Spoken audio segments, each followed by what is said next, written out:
बोले श्यावर रामचंद्र भगवान की जय। महर्षि वाल्मीकि भगवान की जय। श्री हनुमान जी महाराज की जय।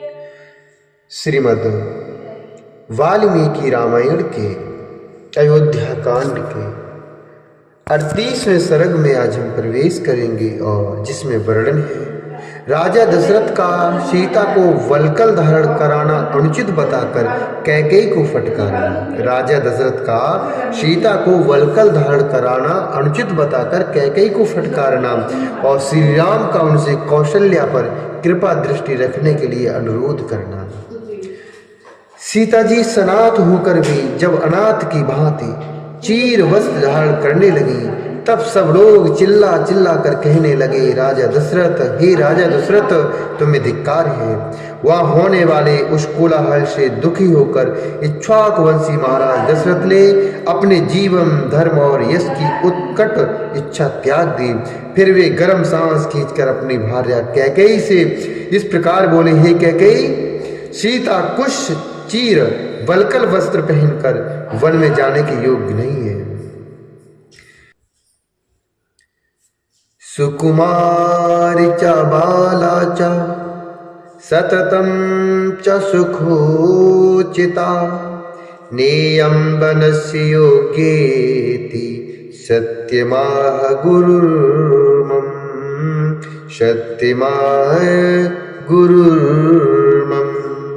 यही सुकुमारी बालिका है। सीता वन में जाने के योग्य नहीं है। सुकुमारी बालिका है और सदा सुखों में ही पली है। मेरे गुरुजी ठीक कहते हैं कि यह सीता वन में जाने के योग्य नहीं है। राजाओं में श्रेष्ठ जनक की यह तपस्विनी पुत्री क्या किसी का भी कुछ बिगाड़ती है? राजाओं में श्रेष्ठ जनक की यह तपस्विनी पुत्री क्या किसी का भी कुछ बिगाड़ती है? जो इस प्रकार जन समुदाय के बीच किसी किंग कर्तव्य विमूढ़ भिक्षुकी के समान चीर धारण करके खड़ी है। जनक नंदिनी अपने चीर वस्त्र उतार डाले, यह इस रूप में वन जाए, ऐसी कोई प्रतिज्ञा मैंने पहले नहीं की है और न किसी को इस तरह का वचन ही दिया है। अतः राजकुमारी सीता संपूर्ण वस्त्र अलंकारों से संपन्न हो कर सब प्रकार के रत्नों के साथ जिस तरह भी वह सुखी रह सके उसी तरह वन को भी जा सकती है, उसी तरह वन को जा सकती है। मैं जीवित रहने के योग्य नहीं।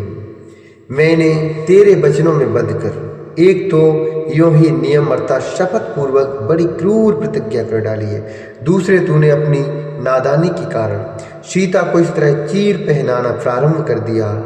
जिस प्रकार बांस का फूल उसी को सुखा डालता है, उसी प्रकार मेरी की हुई प्रतिज्ञा मुझे को भस्म की डालती है।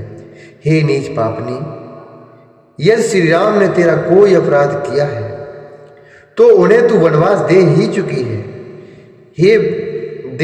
है। विधेय नंदिनी, सीता ने ऐसा दंड पाने योग्य तेरा कौन सा अपराध कर डाला है? जिसके नेत्र हरड़ी के नेत्रों के समान खिले हुए हैं, जिसका स्वभाव अत्यंत कोमल एवं मधुर है, वह मनुष्यनी जनक नंदिनी तेरा कौन सा अपराध कर रही है? हे पापनी, तूने श्री राम को वनवास देकर ही पूरा पाप कमा लिया है। अब सीता को भी वन में भेजने और वल्कल पहनाने आदि का अत्यंत दुखद कार्य करके फिर तू इतने पातक किस लिए बटोर रही है? हे देवी, श्री राम जब अभिषेक के लिए यहाँ आए थे, श्री राम जब अभिषेक के लिए यहाँ आए थे उस समय तूने उनसे जो कुछ भी कहा था उसे सुनकर मैंने उतने के लिए ही प्रतिज्ञा की थी। उसका उल्लंघन करके जो तू मिथिलेश कुमारी जानकी को भी वल्कल वस्त्र पहनने देखना चाहती है, इससे जान पड़ता है तुझे नरक में ही जाने की इच्छा हो रही है। राजा दशरथ सिर नीचा किए बैठे हुए जब इस प्रकार कह रहे थे उस समय वन की ओर जाते हुए श्री राम ने पिता से इस प्रकार कहा, हे धर्मात्मन, हे पिता, यम धार्मिकी कौशल्या मम माता यशस्विनी वृद्धा चाक्षुद्रशीला चना च तवामुदेव गर्हति वृद्धा चाक्षुद्रशीला च न च त्वामुदेव गर्हति मया विहीनाम वरद प्रपन्नाम शोकसागरम् अदृष्टपूर्व्यसनाम भूयः शमन्तुमर्हसि। हे धर्मात्मन, ये मेरी यशस्विनी माता कौशल्या वृद्ध हो चली है। इनका स्वभाव बहुत ही उच्च और उदार है। हे देव, यह कभी आपकी निंदा नहीं करती है। इन्होंने पहले कभी ऐसा भारी संकट नहीं देखा होगा। हे वरदायक नरेश, ये मेरे न रहने से शोक के समुद्र में डूब जाएंगे, अतः आप सदा इनका अधिक सम्मान करते रहें।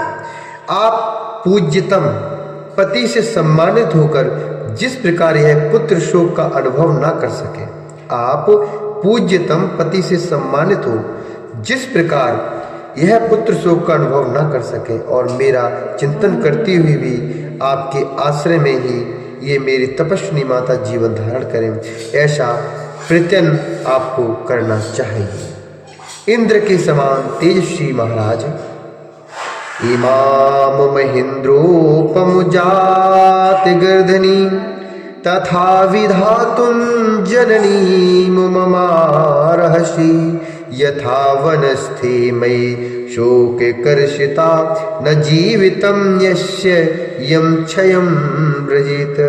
हे इंद्र के समान तेजस्वी महाराज, ये निरंतर अपने बिछड़े हुए बेटे को देखने के लिए उत्सुक रहेंगी। कहीं ऐसा ना हो कि मेरे वन में रहते समय ये शोक से कातर होकर अपने प्राणों का ही त्याग करके यमलोक को चली जाए। अतः आप मेरी माता को सदा ऐसी ही परिस्थितियों में रखें जिससे उक्त आशंका के लिए अवकाश न रह जाए। इत्यादि से श्रीमद् रामायणे वाल्मीकि आदि काव्य अयोध्या कांडे अष्टात्रिंशः सर्गा। इस प्रकार श्री वाल्मीकि निर्मित रामायण काव्य अयोध्या कांड में 38वां सर्ग पूरा हुआ। बोले श्यावर रामचंद्र भगवान की जय, महर्षि वाल्मीकि भगवान की जय, श्री हरि नारायण भगवान की जय।